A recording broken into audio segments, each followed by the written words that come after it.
come to this discipleship cruise. We bless God for giving us the privilege to come unto Him for this short time of encounter. God bless you for coming.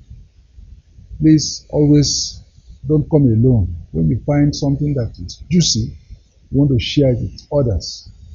Let it be a family affair. Let it be that your neighbors also are hearing this. Let's go together. Let's pray together. Father, we thank you because the entrance of your word giveth light and giveth understanding to the simple. Please, Lord, share your word with us again and cause us to understand so that we can have light and have understanding for life. Holy Spirit, please help us again and, Lord, bring a deep interpretation of the word of God to our hearts. In Jesus' name we pray. Amen. Thank God for what He's doing in your life. I believe that God is already taking you forward, taking you from kilometer to kilometer. That you are beginning to cover miles. Now you are beginning to become mature, more and more perfect day by day. That's the will of God, that you may grow unto maturity, unto perfection. That will not be babies forever. When a man is born again, it's like a baby. But he has to grow and mature unto usefulness. When I was a child, I thought like a child, I speak like a child. But when I became an adult, now everybody who is a baby needs to grow to become an adult. They need to go to school to develop their cognitive realm. They need to practice, exercise to develop muscles. They need to mature so that they can be useful to their Creator. That is what God's heart intends for everybody. And God's agent for all He will do in the spiritual realm, in the physical realm, in the mental realm, is not just the spiritual realm, it's His word. You are made by the word of God. The whole earth is made by the word of God. When the word of God, when the earth became void and became without form, and the earth was full of darkness, covered by water, it was God's word that used to repair the whole earth. So if anything happens to you, it is still His word. God will not go anywhere to beg anybody. We understand that the whole world was made by things that are not, just His word. God's word is powerful. Once has God spoken, twice have I heard. If you hear it twice, once God speaks once, you have to have an echo that all power belongs to Him. Friend, the word of God is sweet to the taste, sweeter than honey in the honeycomb. There is nothing that is as treasurable. It is much more valuable than rubies. Rubies is much more valuable than gold. But this is much valuable. A man's life does not consist in the abundance of the things he possesses, but this will give you life. I hope you have started. I hope you are continuing. I hope you are not doing quench and break. Your car is not doing quench and break, that your car is going. That you are beginning to have appetite, that you are beginning to have desire, that you are beginning to enjoy your daily relationship with God. That you are beginning to understand the things that God has made available for us to freely enjoy. The word of God is doing you good. That you now know that nobody can deceive you or confuse you, because all of us are leveled here. One word. That is not a matter of motivational speaking. No. It's a matter of the word of God, solid word of God. It doesn't fail. As I conclude this series, I want to ask you to again remember that it must be a devotion, steadfastly doing it. Ezra determined in his heart. Ezra determined to prepare his heart, to study the word of God, to obey it and to teach it. That's the process. Eventually you are going to teach it, but before you teach it, it must have done you good. It must have helped your own life tremendously. God bless you. I wish you well. I wish you the best. I wish you a good family life. I wish you peace and tranquility. I wish you are going to live in the kingdom, in an egalitarian society. I wish God will begin to impress it on you that there's no way out of life. It must be according to His word. I wish you will succeed. I wish you will get to the fullness of God's ordination for your life. I wish you will not be distracted by current affairs. I wish you are going to attend, incline your ear and attend, give it attention and that God will be your friend. Abraham became the friend of God. They spoke regular, they spoke often, and Abraham became his friend. When you speak with God, intimacy develops. Oh my God. You discover that every morning you have a spring in your heart, and you keep getting up with songs. Now I'd like to speak to you tonight very, very quickly and very briefly about the Holy Spirit and the Word of God. Now you need to know that the Holy Spirit is the author of the Word of God. The author of the Word of God. We have learned that the Bible said it is holy men that put this down, as they were moved, as they were inspired by the Holy Spirit. This word you are reading here is not Isaiah's word, it's not Jeremiah's word, it's not Paul's word, it's not Peter's word. It is holy men. Because it's the Holy Spirit, they must be holy men, not evil men. That they are inspired. So this is not man's word, this is the Spirit of God. The Bible says every scripture is inspired.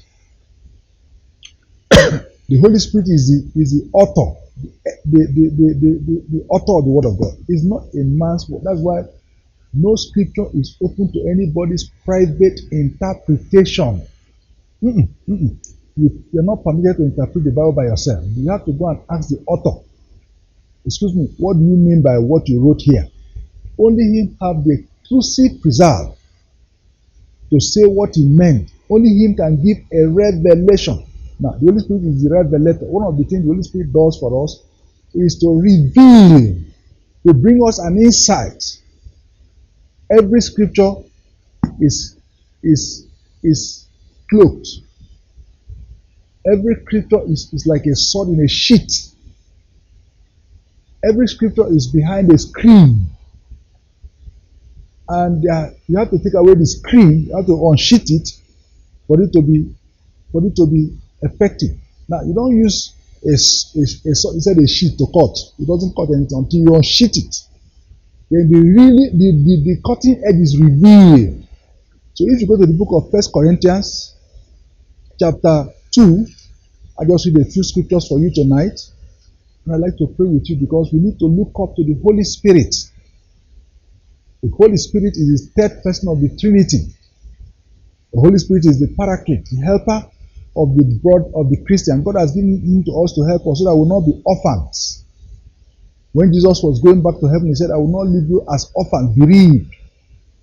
I will send you another comforter, another helper, another consoler, another strengthener, another standby, another advocate, someone that will help you to pray, someone that will advocate for you, someone that will stand by you, someone that will help you in your hour of need and at all times. The Holy Spirit is indispensable in the life of any believer. You cannot do without the Holy Spirit. The Holy Spirit is the one that takes you and baptizes you into Christ, and all of us are meant to drink into the same Holy Spirit. And you cannot know God. You cannot know the things that God has made available to you except the Holy Spirit brings them to you. So don't ever you try to find the scriptures without the Holy Spirit, because it is not possible. No matter how brilliant, no matter how analytical your mind is, no matter how sensible you are, only the Holy Spirit will bring a revelation of this and bring an insight. So in 1 Corinthians chapter 2, he says in verse 6, let me truncate it. He said, but howbeit we speak wisdom among them that are perfect, yet not the wisdom of this world, nor the princes of this world that come to naught. But we speak the wisdom of God in a mystery, even the hidden wisdom which God ordained before the world unto his glory, which none of the princes of this world knew. For had they known it, they would not have crucified the Lord of glory. Hallelujah. And this is talking about there's a wisdom that God has made available for mankind, that the priests, even the best men in this world, cannot know it. If the devil knew and his cohorts knew that if they killed Jesus, it would be against them, they would not have done it. But they didn't know the things that God has made available. They thought that when they killed Jesus, everything would be right for them. But when they killed Jesus, their trouble began, because mankind could be saved. But as it is written, eye had not seen, nor ear heard, neither hath entered into the heart of man the thing which God has prepared for them that love him. The truth is that eye have not seen, ears have not heard, nothing, it has not entered the heart of man. It cannot enter your heart. The thing that God has prepared. God works in a deeply mysterious way, His wonders to perform. But you cannot know the workings of God. You cannot understand the things of God. Eyes have not seen. What God has planned for you, brother, you won't even imagine it yourself. If God opens it for you, it is magnificent. But God, at verse 10, but God has revealed them unto us by His Spirit. For the Spirit searcheth all things, yea, the deep things of God. For what man knoweth the things of a man, except the spirit of that man, which is in him? Even so, the things of God knoweth no man, but the Spirit of God. Now we have received not the spirit of the world, but the Spirit which is of God, that we might know the things that are freely given unto us of God. With things also we speak not in words which man's wisdom teaches, but what the Holy Ghost teaches, comparing spiritual things with spiritual. For the natural man receiveth not the things of the Spirit of God, for they are foolishness unto him, neither can he know them, because they are spiritually discerned. For he that is spiritual judgeth all things, yet he himself is judge of no man. For who hath known the mind of the Lord, that he may instruct him? But we have the mind of Christ. Hallelujah. We cannot go into a deep analysis of the Word of God here, but in a nutshell, what God has prepared for us, what God has concealed so that everybody cannot see it. Say, but God has revealed them to us by His Spirit. God has opened it and given us an insight and taken away the veil and revealed them. They are hidden from man. They are hidden from man's eyes. But the Holy Ghost reveals them to us. God has revealed it to us by His Spirit. For the Spirit of God searcheth all things, yea, the deep things of God. How does the Spirit get what is hidden from man's eyes? Even the Holy Spirit has to search all things, the deep things of God. He has to sound them out.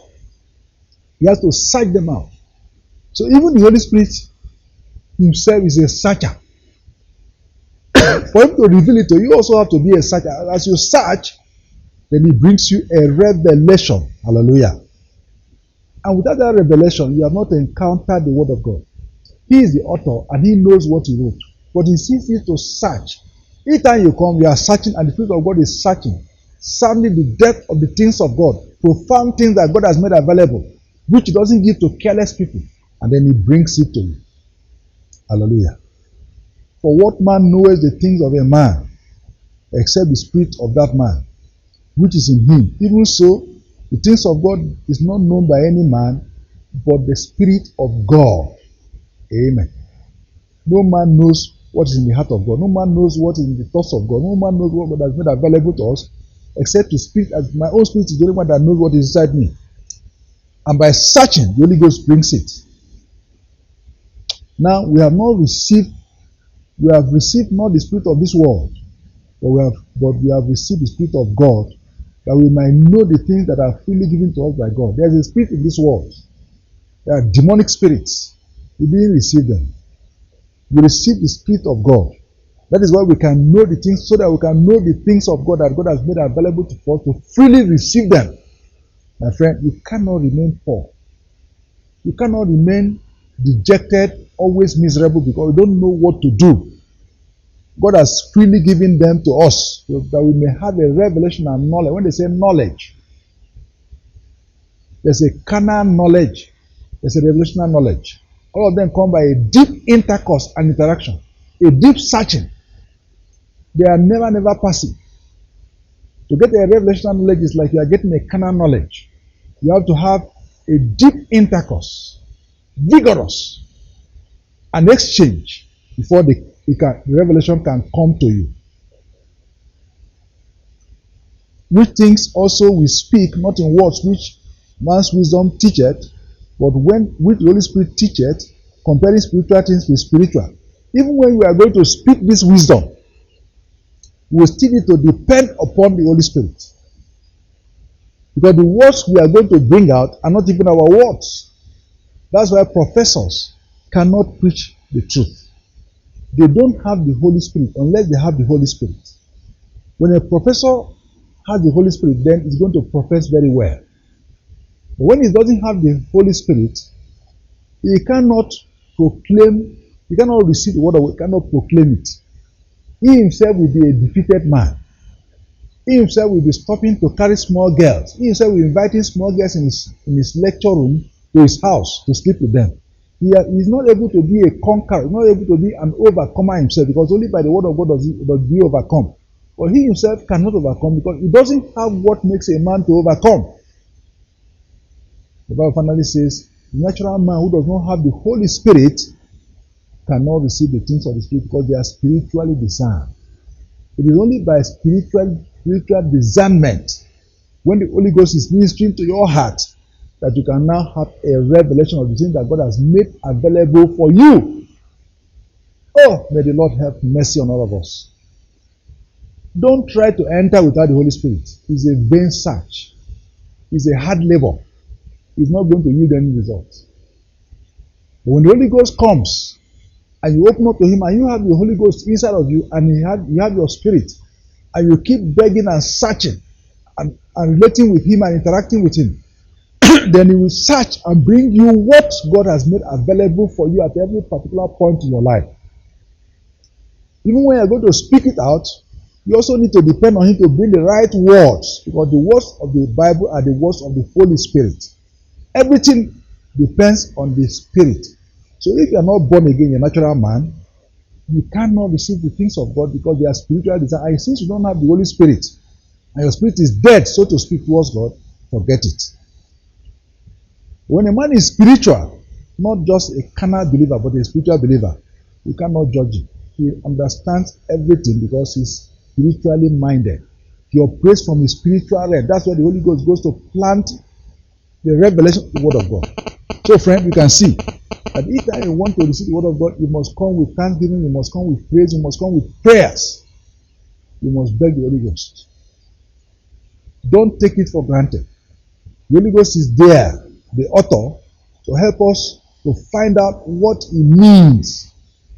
So it is very foolish of you to be going to the Holy Ghost as if it is an academic exercise. No. Biology, English, literature, chemistry, sociology, agriculture, they are mental, they're in the mental realm.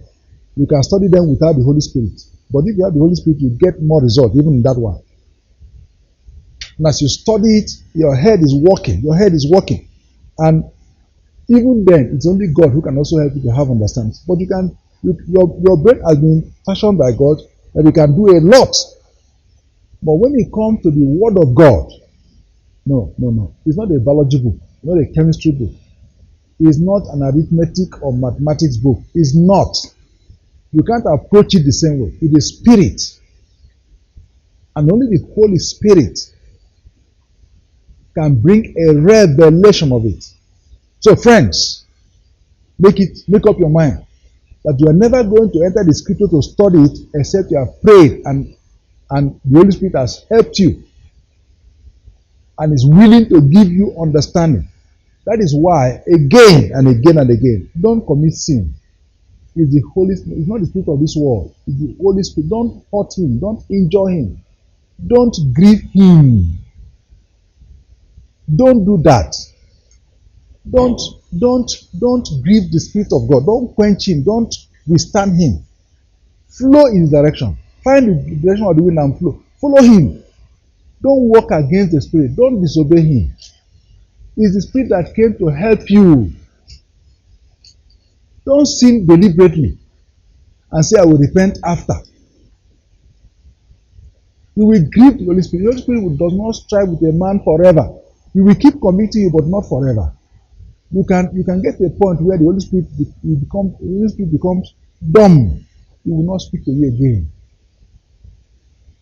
You must covet that relationship. Finally, I want to read another Bible passage. Let me just truncate it. It's in 2 Corinthians chapter 3. Say, but even unto this day, When Moses is read, the veil is upon their hearts. Nevertheless, when he shall turn to the Lord, the veil shall be taken away. Now the Lord is that Spirit, and where the Spirit of the Lord is, there is liberty.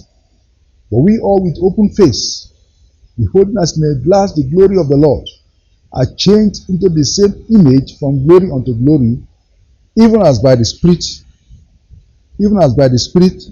of the Lord. The Holy Spirit was speaking through Paul concerning the time of Moses, when he used to go to the mountain and came back with a veil on his face, because his face was shining because he had been with God. Every time you encounter the word of God, it has an effect on your countenance, on your heart. You cannot encounter the word of God and remain the same. It's a transforming agent. He was speaking to the Christians in those days and tried to bring an analogy. He said, but even unto this day, in the day that Paul was speaking, there was no New Testament. There was only the law of Moses. Even unto this day, when Moses is read, the veil is upon their hearts. Even to this day, when the Bible is read, not just the Old Testament, when the Bible is read, God has fixed a veil. God has fixed a veil so that nobody can enter carelessly and touch it. Even unto this day, when Moses is read, there's a veil upon their hearts. Nevertheless, when it shall turn to the Lord, the veil shall be taken away. Hallelujah. Hallelujah. When it shall turn to the Lord, what takes away this veil is your turning to the Lord Jesus Christ. When a man becomes born again and has turned to the Lord, there's a veil that was there that is taken away. But yet, you can still not approach the scripture anytime, anyhow you like. There's still a veil. But the big veil that closed it to every Old Testament saints is torn away when you believe in Christ and enter the New Testament. Yet, by the nature of the Word of God, there is still something that covers your heart. And the only way that it goes away is when you turn to the Lord. Turn to the Lord. Now that Lord is the Holy Spirit. And where the Holy Spirit is, there is liberty of access, liberty of exercise. It is the Holy Spirit that when you turn to Him. So one of the things you must learn as from now henceforth, since you have turned to the Lord, is to always turn to the Holy Spirit, moment by moment. Each time you want to enter the Bible, each time you want to hear a revelation, each time you want to receive from God, you must turn. And this turning must be always. The devil and the world system wants to trap us and get us overwhelmed by the things that happen in the world, and make us to be focused and attend always to the world. That is what he wants to do. So we must learn to turn away from everything about the world and turn to the Spirit, like Moses used to turn from the congregation and turn to the mountain. Now this is a very important matter. There are so many people that have never learned how to turn. When they quarrel with their wives, they don't know how to say sorry and turn away from that quarrel and make up quickly, so that when they can go to the Lord, they will pray. They will be able to have the veil taken off. But when they are turning to their Bible, they still have that matter on their hearts. And as they open their Bible, they will see their wives quarreling with them. They will take a long time before they can even read one line. They keep going over because they can't concentrate, because that they have not turned away. They have not made up. They have not apologized. They have not turned away. Sometimes in your office, you carry your file back to the house. Please learn to stop work in the office. You can carry your file back, but don't carry your file to your quiet time, because you can carry your file in your heart. You must turn away from difficulties. You must turn away from trouble. You must turn away from problems. You must turn away from it. So if you do a lot of work on the computer, your eyesight will suffer if you don't take time. And if it was only your eyesight, because you're always glued to the screen, that's all right. But your heart insight will also suffer. It is always difficult to be counting money, 1,000, 2,000, 3,000, 4,000, 5,000, 5,015, 16, 17, 18. Why is this man putting cover? And you start afresh, because you have lost the count. then you now go to read your Bible and you are thinking that that counting does not affect your heart. No, it's not true. You must turn away from this.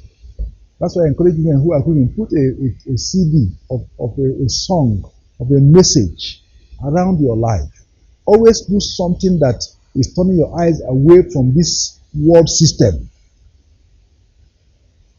Fill your environment with what is lovely, what is good, what is of good, what is virtuous. Don't disconnect and always try to connect. It's difficult to connect. If you must be a man of the world, stop worrying. Stop allowing the world to impinge on your soul all the time. Learn to turn. Turn from quarrels, turn from trouble, turn from everything. Turn from even good things that refuse to come away from your heart. Because once there is something in your heart, it's difficult for you. So the veil is still there. So when you turn to the Spirit, the veil is taken off. And that Spirit, that Lord is the Holy Spirit. And there's liberty. And the Bible says, but we all with open face. So when the veil is taken off, your face is as if it's open. And you can see Jesus in the Bible, beholding as in a glass the glory of the Lord. You are changed into the same image from glory unto glory, even as by the Holy. There's no way to change. There's no way to be transformed except you see Jesus. And every verse of this scripture is talking about Jesus. The candle in the Old Testament, the animal you kill on the altar, the temple itself, everything. And we cannot go into that specifically now. But you must read your Bible as if you are seeking to see the Lord. That's the person the Lord wants you to see here, the Holy Spirit. And that's the man the Holy Spirit wants you to become like. And that's the man the Holy Spirit will change you into if there's no more veil. Because you turn. And he brings you a revelation of Jesus in the Bible. Sin will not let you enter this. Don't say you're always talking about sin. It is because sin is a destroyer. I want to beg you. Don't carry things on your heart.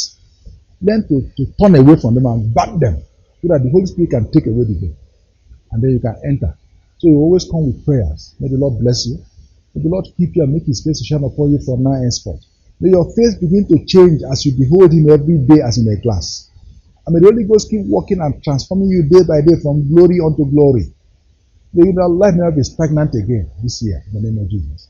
Father, I thank you because your word has gone forth. Walk with it.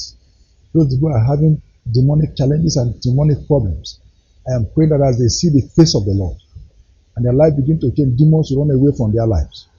I am praying those who are living in darkness, they will begin to have the light of the word of God and their life will begin to change. Lord, walk. Holy Spirit, we thank you because you are going to walk. You are the revelator. You are the one that gives understanding of the word of God.